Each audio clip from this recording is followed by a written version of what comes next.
Unit पे आ चुका है डिमांड। डिमांड का मतलब आपको ऊपर बता दिया गया और वही यहां पर लिखा है डेफिनेशन का, customers willingness and ability to buy a product is demand. ठीक है, desire is just the willingness, desire demand नहीं होती, तो ख्वाहिश है ना एक। डिजायर को आप डिमांड तब तक नहीं कह सकते जब तक उस डिजायर के साथ अफोर्डेबिलिटी ना ज्वाइन हो जाए। डिमांड वर्सेस क्वांटिटी डिमांडेड, ये मैं फर्क बता रहा हूँ, पीछे से लेके चला हूँ, इस फर्क को भी आप लोगों ने बहुत अच्छे से समझने की कोशिश करनी है।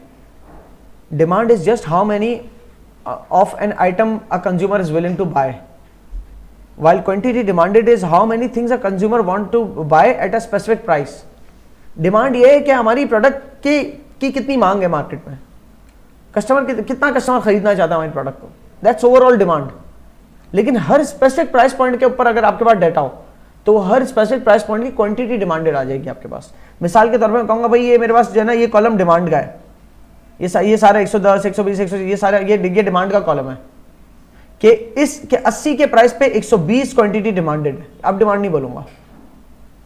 60 की प्राइस पे क्वांटिटी डिमांडेड 140 है, 40 की प्राइस पे क्वांटिटी डिमांडेड 180 है, सही है, जबकि ये ओवरऑल डिमांड है। तो इसका मतलब ये हो गया कि जो पूरी लाइन बन रही है ना, ये कर्व, ये पूरा कर्व डिमांड कर्व कहलाता है, जिसका शेप इस तरह से होता है। कोई भी ग्राफ अगर आपका इनवर्स रिलेशन वाला है ना तो उसका शेप इसी तरह से होगा।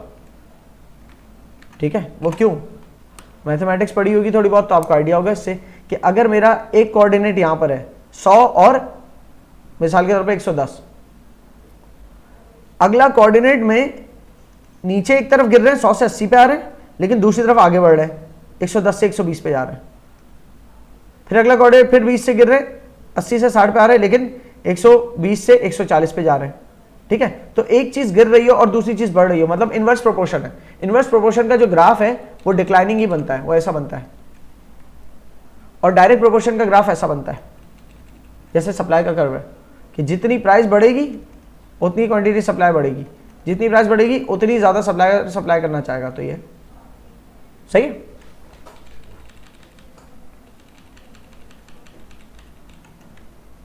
सो क्वांटिटी डिमांडेड के बारे में हमने क्या बोला, इज मोर क्वांटिटी डिमांडेड हमारे लिए एक ज्यादा डिटेल्ड मैट्रिक है। मैट्रिक का मतलब मेजरमेंट, ठीक है ना। जब लिखा होता है ना मैट्रिक टन तो इसका मतलब होता है measurement in ton, measurement in ton. अगर मैं लिखता हूं टन 5 टन तो इसका मतलब 5000 kg। अगर मैं लिखता हूं 5 मेट्रिक टन तो इसका मतलब भी 5000 kg है। मैट्रिक का मतलब measurement, measurement in tons. Metric को देख के भी लोग 3 0 लगा देते हैं। अब तब कभी एक मिसकंसेप्शन हो सकती है, या सोचते हैं मैट्रिक मिलियन को तो नहीं कहते, या मैट्रिक का मतलब measurement. So quantity demanded is a more detailed measurement, क्योंकि डिमांड तो एक जनरल सा लफ्ज है कि भाई इसकी डिमांड कितनी है। अगर क्वांटिफाई करें ना चीजों को तो क्वांटिटी डिमांडेड बनती है हर प्राइस पॉइंट पे। ये एक ज्यादा डिटेल मेजर है क्योंकि बताता है नंबर ऑफ गुड्स डिमांडेड, कितने गुड्स डिमांड किए गए हैं उसकी quantity at specific price level. ठीक है, और कितने गुड्स डिमांड किए गए हैं नहीं बोलना चाहिए, कितने गुड्स डिमांड किए जाएंगे, बिकॉज ये ऑल्टरनेटिव। अगर 100 का प्राइस लेवल रखा तो क्वांटिटी डिमांडेड 110 होगी। क्वांटिटीज कितनी डिमांड होगी, 110 पॉप्सिकल। पॉप्सिकल क्या है, वो आइसक्रीम टाइप की डंडी वाली होती है जो। अगर प्राइस 20 कर दिए तो क्वांटिटी डिमांडेड 250 हो सकती है, 60 प्राइस हो तो 140 हो सकती है quantities demanded. So this is the demand curve. अकेला डिमांड कर्व मार्केट का इक्विलिब्रियम पॉइंट नहीं बता सकता जब तक वो सप्लाई कर्व के साथ इंटरैक्ट ना करे, तो इंटरसेक्शन पॉइंट होता है वो इक्विलिब्रियम। बहरहाल ये डिमांड कर्व आप बना सकते हो इस डाटा को देख के। देखो जितनी प्राइसेस गिर रही है क्वांटिटीज डिमांडेड उतनी बढ़ रही हैं। इसके अंदर एक बहुत ही बोल्ड अजम्पशन भी है साथ ली हुई।